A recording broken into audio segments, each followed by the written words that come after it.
about to relive is an American saga of courage and stamina that perhaps has no equal in the annals of sports or war, from the heroes of ancient Greece to our own day. For tonight, ladies and gentlemen, this is your life, Louis Zamperini. Louis. Louis Zamperini.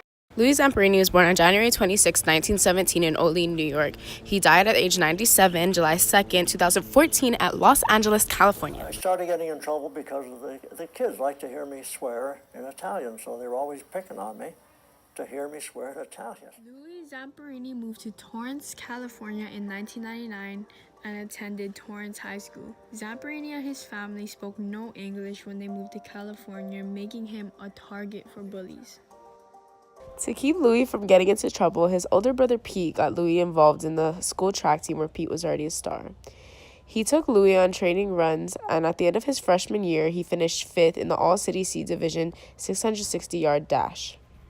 The first race Lou got in, he won and heard his name. All the guys yelled, "Come on, Lou, come on." And I guess that turned him, because it was from there on out. He had a different outlook on life. Losing was no option for Louis Zamperini. In May 1934, in the high school state finals, he unleashed the devastating pick that was becoming his trademark and set a new record for the high school mile.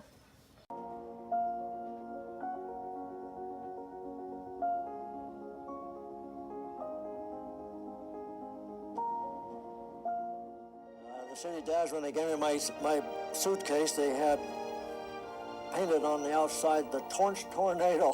I was embarrassed.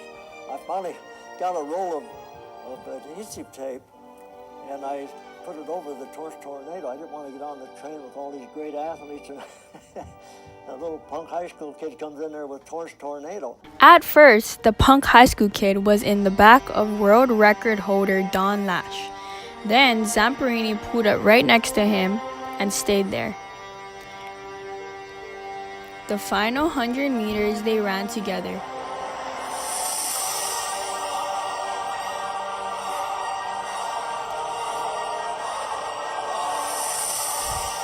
They hit the tape together, tying for first. Louis then made the Olympic team at 19 years old. In the 5,000-meter distance event at the Olympics, Louis Zamperini finished 8th, but his final lap of 56 seconds was fast enough to catch the attention of Adolf Hitler, who insisted on a personal meeting.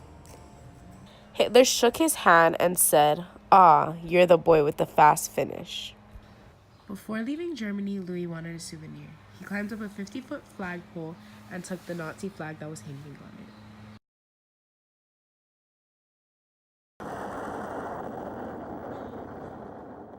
The Olympics was replaced by a war.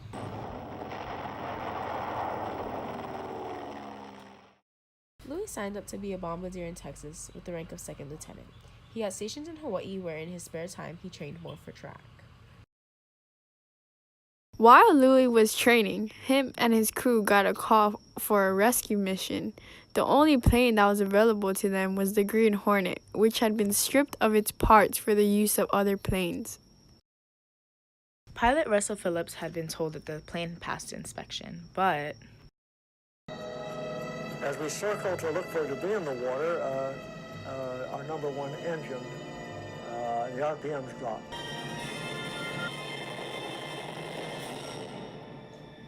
The plane exploded. I felt like someone hit me in the forehead with a sledgehammer.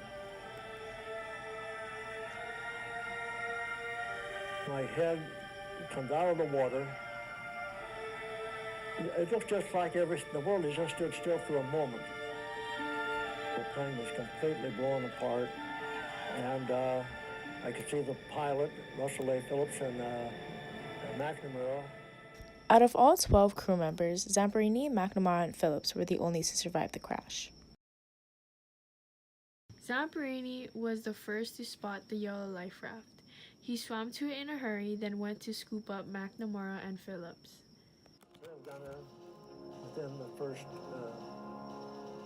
half hour, he was screaming, "We're all going to die, we're all going to die." Zamperini and Phillips spent 47 days on raft. McNamara died on the 33rd day at sea. McNamara died after 33 days at sea. Louis Zamperini and Russell Phillips wrapped him up and sent him into the sea.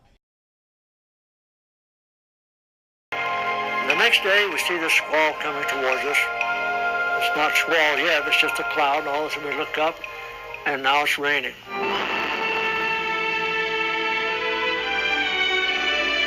After the all-night storm, we couldn't sleep, and the next morning, just heavy seas like this, and we're lifted up on a wave, and we're looking, like we look every day, we look for land. And so this, I'm lifted high on the wave, and I see an island.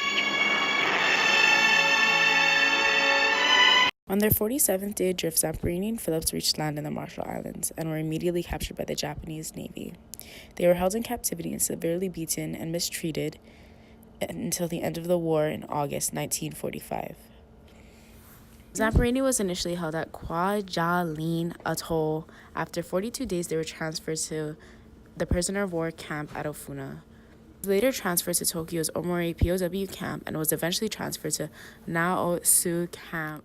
Zamperini was tormented by prison guard Mutsuhiro the Bird Watanabe, who was later included in General Douglas MacArthur's list of 40 most wanted war criminals. The war ended on September 2nd, 1945. The year after, Zamperini married Cynthia Applewhite.